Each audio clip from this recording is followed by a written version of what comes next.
Bismillahirrahmanirrahim. Assalamualaikum warahmatullahi wabarakatuh. Perkenalkan, nama saya Restu Amalia Hermanto. Saya merupakan salah satu dosen di program studi Ilmu Gizi, Sekolah Tinggi Ilmu Kesehatan Holistik. Saya mengajar beberapa mata kuliah gizi, khususnya gizi klinik, di antaranya mata kuliah asuhan gizi, imunologi gizi, metabolisme zat gizi, dan juga dietetika. Pada kesempatan ini, saya akan menjelaskan mengenai salah satu mata kuliah yang saya ampu, yaitu asuhan gizi. Mata kuliah asuhan gizi ini merupakan mata kuliah wajib yang ada di program studi ilmu gizi, berada di semester 3 dengan bobot SKS 2 SKS. Mata kuliah ini mempelajari sistem asuhan gizi yang terpadu dan berkesinambungan sebagai bagian dari pelayanan kesehatan yang meliputi beberapa tahapan, yaitu asesmen gizi, diagnosis gizi, intervensi gizi, dan monitoring serta evaluasi gizi. Capaian pembelajaran pada mata kuliah asuhan gizi ini adalah diharapkan mahasiswa setelah menyelesaikan kuliah ini akan dapat melaksanakan asuhan gizi secara terpadu dan berkesinambungan dalam pelayanan kesehatan, baik perorangan, kelompok, maupun masyarakat.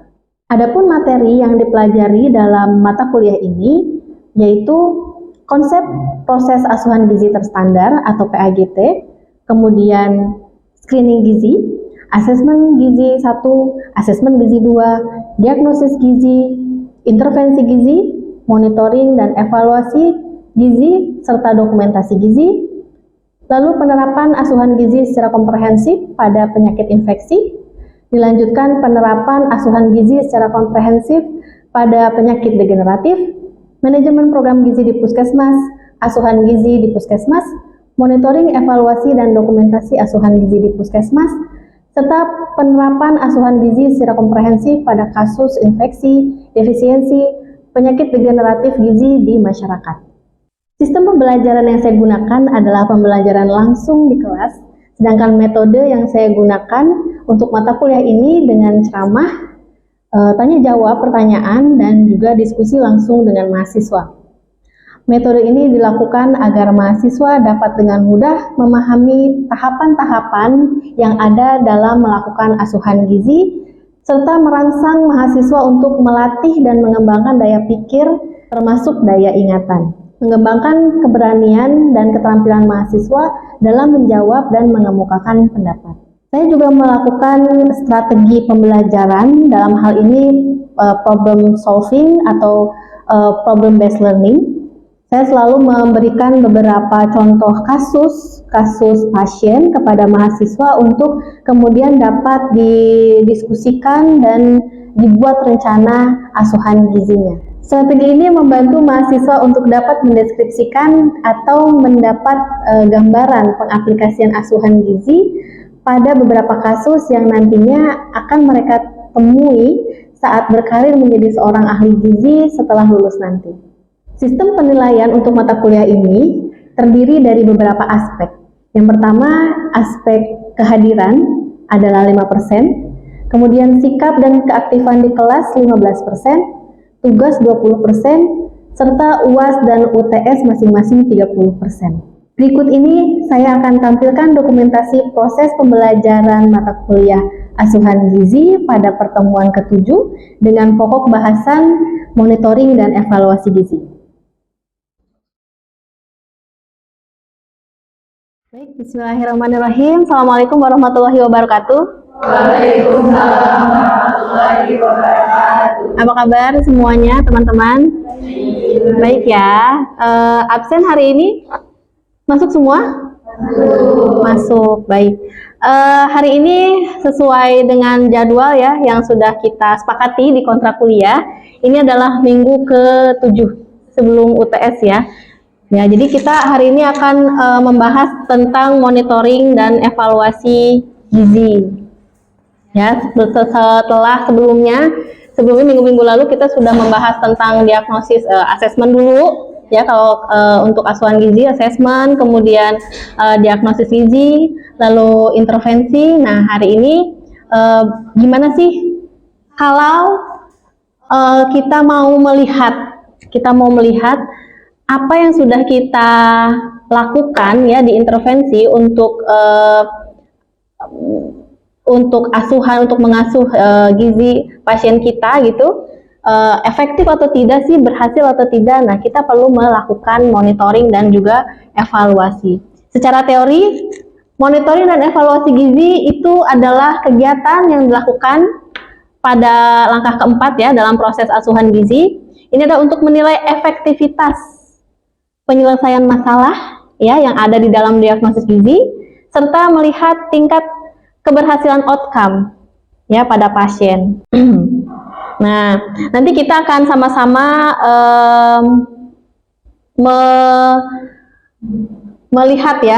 melihat dari mana sih melihat cara monefnya gitu ya. Nah, apa sih yang dimonitoring kalau kita lihat diagnosis gizinya, kalau kita lihat masalahnya? Nah, lihat kita prosesnya ya. Yang terakhir adalah monitoring dan evaluasi. Kalau ada sesuatu ya hasil dari monitoring dan evaluasi itu baik atau tidak baik gitu atau belum tercapai, nah nanti kita akan melakukan yang namanya reassessment, balik lagi ke dalam analisis masalah seperti itu. Ini adalah instrumen-instrumen yang kita bisa gunakan dalam monitoring evaluasi. Lihat ya, kalau kalian perhatikan instrumennya sama seperti saat melakukan assessment ya. Di situ ada kuesioner, kemudian ada alat-alat pengukuran antropometri ya kan, ada interview pasien ya, recall dan lain-lain. Ini adalah instrumen untuk MONEF.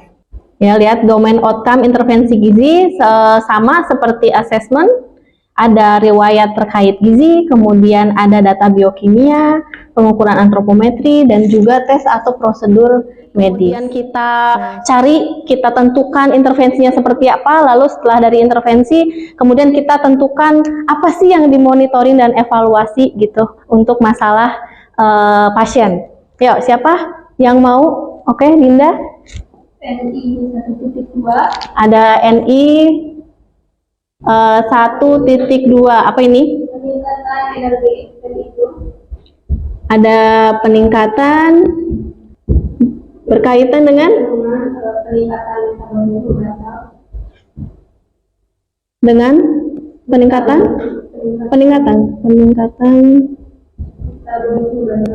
metabolisme basal, kemudian ditandai oleh demam, lalu dan respirasinya cepat, respirasi cepat itu seberapa? Di data ada? Berapa tuh respirasi yang cepat itu? Harus dicantumkan ya. Jadi di dalam diagnosis gizi kan sign symptom itu harus jelas gitu. Kalau asupannya kurang, ya kurangnya seberapa?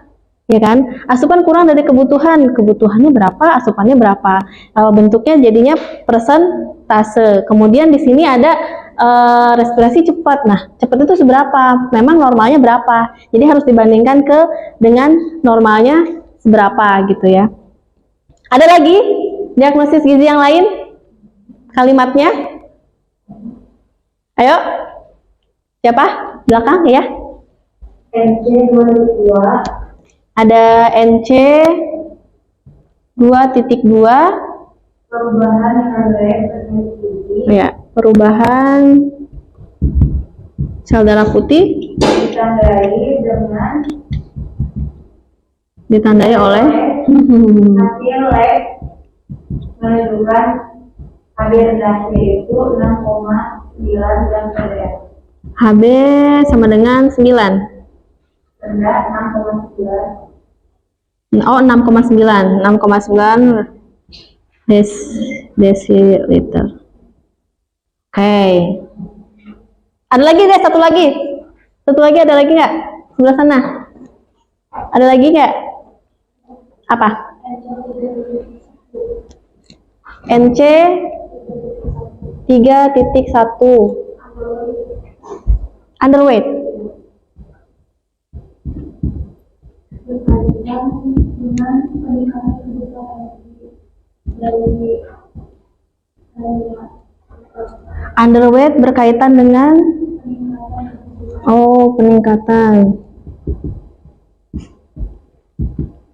peningkatan kebutuhan ya. Lalu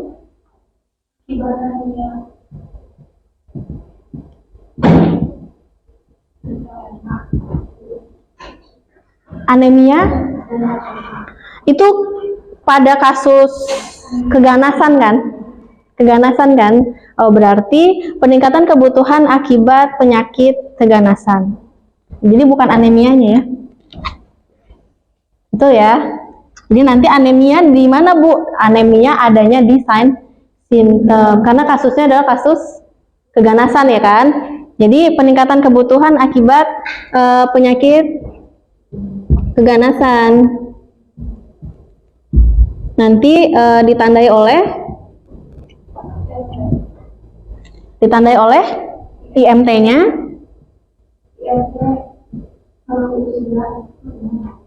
IMT menurut umur minus 2, standar deviasi minus 2,7. Jadi kurus banget ya. Standar deviasi, kemudian nanti anemia bisa masuk ke sini. Anemia HB-nya berapa? 6,9 tadi ya. HB-nya 6,9. Kemudian ada lagi sign symptomnya? Sudah.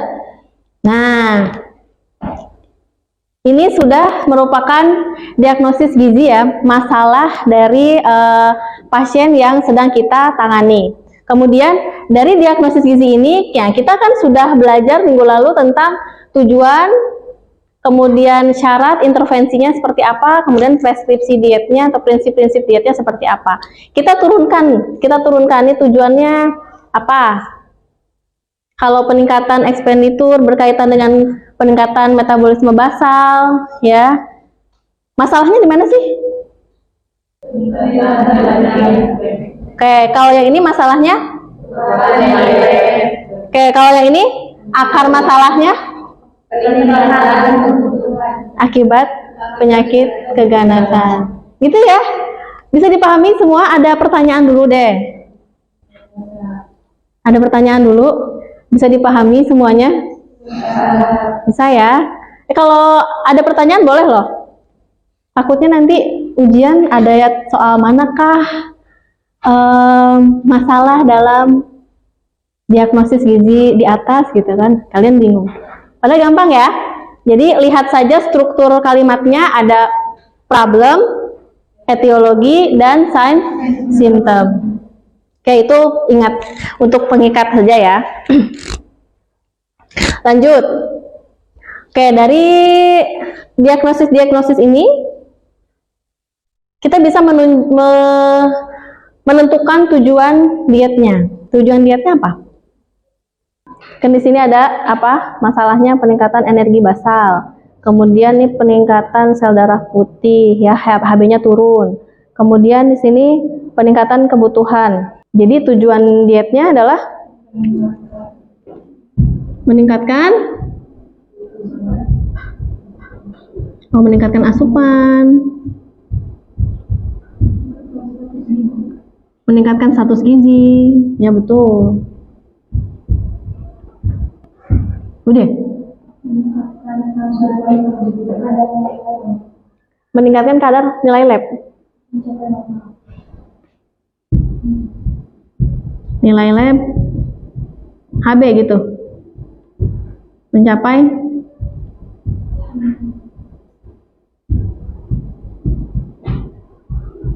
ada lagi?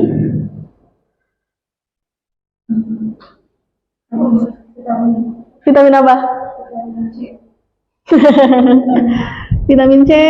Lalu apa lagi? Ayo ingat-ingat. Untuk mana nih? Untuk yang ini kan? Nah, kita mau membantu untuk menormalkan HB misalnya ya. HB. Ada Fe, zinc, vitamin C. Lalu apa lagi? Ada asam folat. Lalu vitamin B kompleks ya. Dah. Nanti preskripsinya gimana? Nanti di sini energinya berapa, gitu kan? Proteinnya harus berapa? Tuh, kemudian bentuk makanannya, misalnya lunak, gitu ya.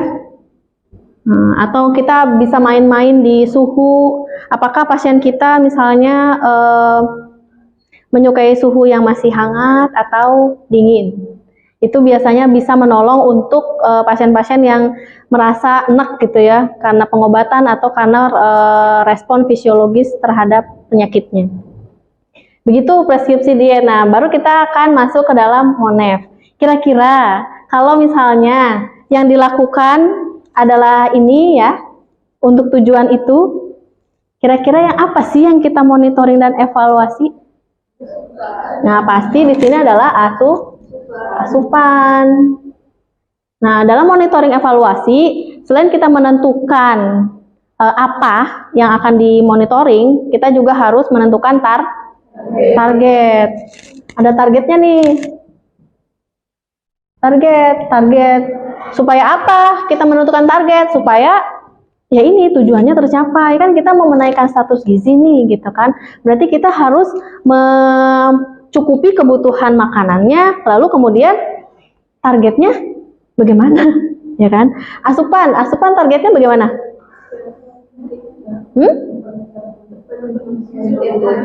Sesuai kebutuhan. Targetnya sesuai kebutuhan masuk berapa persen? 100% ya. Ya harus 100%. Sepede ya. Target terasup, nah ini makanan terasup 100%. Pengukurannya kapan? Setiap hari.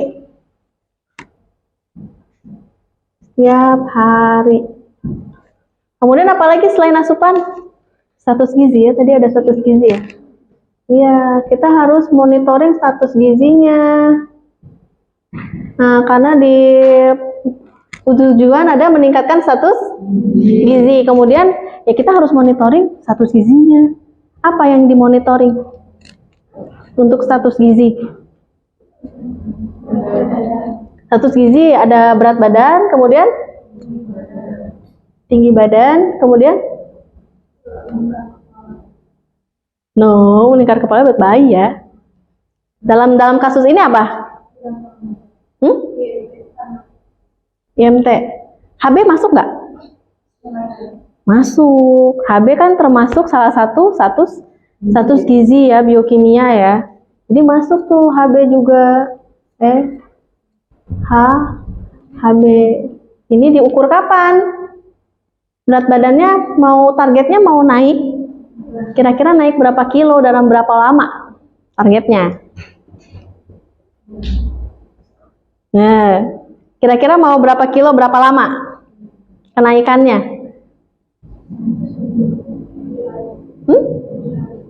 Oh, dalam waktu 1 minggu.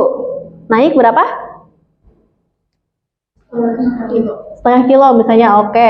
Targetnya misalnya naik berat badan 500 gram dalam 1 minggu. Tidak apa-apa ya, kalau terasup 100% mah bisa. Lalu apalagi? Tinggi badan, ada masalah tinggi badan?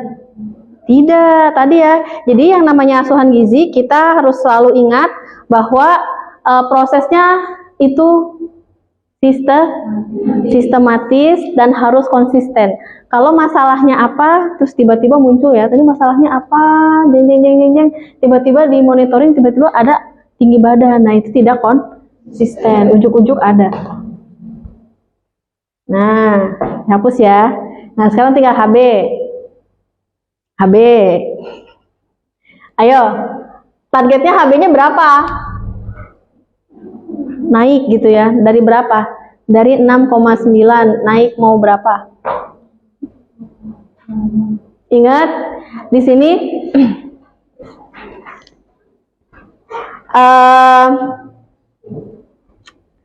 Kita lihat ya, monitoring. Nah, karakteristik outcome asuhan gizi yang terakhir tuh bersifat logis dan secara biologis atau fisiologis dapat menjadi batu loncatan untuk outcome pelayanan kesehatan lain ya. Kita garis bawahi bersifat logis ya. Kemudian terjadi pada periode waktu yang sesuai. Ya, jadi seperti tadi berat badan itu bisa naik 500 gram atau setengah kilo dalam waktu 1 minggu. Bisa nggak? Bisa. Bisa ya. Jadi masuk akal istilahnya ya, bersifat logis, dia masuk akal. Nah, kita tahu bagaimana masuk akalnya based on teori, ada teorinya, harus hafal. Nah, kita balik lagi tuh, HB, kira-kira targetnya HB mau naik dalam waktu berapa lama? Ada yang ingat? 3 bulan. Ya. HB bisa diukur kembali 3 bulan ya. Bagaimana evaluasinya, kita bandingkan. Setelah tiap hari ya.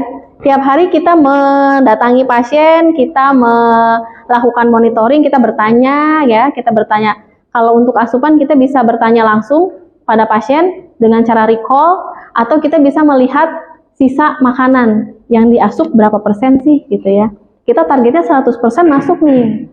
Kita targetnya 100% termakan gitu ya, dimakan oleh pasien. Tapi pas kita datangi pasien tersebut, bagaimana tadi makan paginya atau makan siangnya, apakah dihabiskan gitu atau habis, atau berapa apanya yang tidak dimakan, itu kita bisa tanyakan gitu. Nah, kita evaluasi apakah habis, misalnya ternyata hari pertama hanya habis 50% gitu, hanya habis 50% tuh berarti tidak sesuai sama target kan? Targetnya adalah terasup 100%. Ternyata pas kita bandingkan hanya habis 50%. Masalah dong? Masalah lagi. Kita harus tanya kenapa. Kita harus tanya kenapa, reassessment lagi. Loh, kenapa? Apa ada masalah apa gitu kan? Apakah makanannya kurang enak kah, atau memang sebah, mual gitu kan, sehingga mengganggu daya terima makan, itu bisa ditanyakan, sehingga kita bisa menentukan untuk makan selanjutnya, apakah kita bisa ganti gitu, bisa ganti modifikasi lagi makanannya atau tidak gitu ya. Itulah yang namanya evaluasi. Jadi kita membandingkan target monitoring kita dengan hasil monitoring kita. Bisa dipahami ya. Jadi saat evaluasi kita membandingkan. Apa hasil evaluasi? Nah, hasil evaluasinya nanti lihat. Hasil evaluasi nanti kita akan menentukan, kita perlu reassessment lagi untuk menggali apakah ada masalah saat target-target evaluasi kita, target-target monitoring kita tidak tercapai. Ya. Untuk monitoring itu kan ada domainnya, Bu. Ya. Nah, domain itu sendiri itu apakah dimasukkan ke dalam target atau si Monef ini juga sama seperti diagnosis itu ada PES? Untuk Monef, silakan. Untuk misalnya di laporan ya, kalian menyusun laporan asuhan gizi, kalian mau lebih lengkap gitu ya, mencantumkan kode-kodenya, silakan, tidak apa-apa. Jadi tidak akan merubah esensi gitu, isi daripada asuhan gizi atau isi dari monitoring yang kita lakukan, kan hanya menambahkan kode kan ya, boleh gitu. Baiknya seperti itu sih, baiknya seperti itu ya, karena kalau untuk laporan kan harus lengkap. Udah. Ada ininya nggak, Bu, kayak PES-nya gitu kan, di diagnosis juga ada kayak domain-domainnya. Tapi kan itu ada PES-nya. Kalau untuk monitoring sendiri itu ada problem dalam bisnisnya. Kalau monitoring dan evaluasi itu kan tergantung dari tujuan intervensi. Ya, tergantung tujuan dari intervensinya mau apa gitu kan. Jadi tidak ada maksudnya Siva berarti kan pola. Ya, ada polanya enggak? Enggak ada polanya seperti PS enggak. Jadi tergantung dari tujuan yang mau kita capai. Itu aja. Ya. Ada lagi? Cukup? Jadi tidak ada pola ya. Kalau pola hanya di diagnosis gizi. Saya mau tanya nih, diagnosis gizi masih ingat kan? Maksudnya sudah paham kan ya? Ini minggu depan kita UTS loh. Minggu depan kita UTS loh. Jadi harus sudah paham ya diagnosis gizi. Kalau dari situ saya lihat sudah bisa semua ya membuat kalimat diagnosis gizi. Tapi saya masih melihat di laporan itu masih bentuknya tabel. Jadi tolong saya tekankan sekali lagi, yang namanya diagnosis gizi itu bentuknya kalimat. Ya, adapun kalau saat belajar dibuat tabel-tabel gitu ya, yang ini problem, yang ini etiologi, kemudian sign symptom dipisah-pisah, itu adalah supaya untuk memudahkan saja. Tapi realnya diagnosis gizi bentuknya kalimat. Ada problem berkaitan dengan etiologinya apa, kemudian ditandai oleh sign symptomnya apa.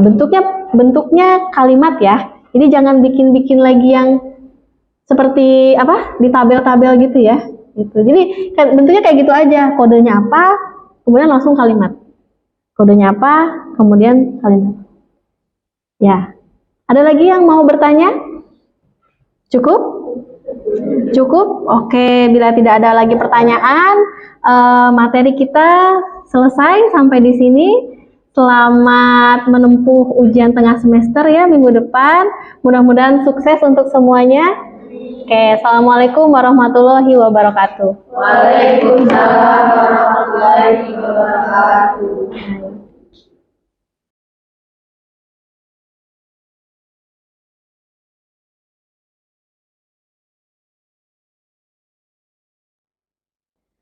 Baik, itulah cuplikan dokumentasi proses pembelajaran mata kuliah asuhan gizi yang saya ampu. Terima kasih. Saya Restu Amalia Hermanto. Salam sehat. Assalamualaikum warahmatullahi wabarakatuh.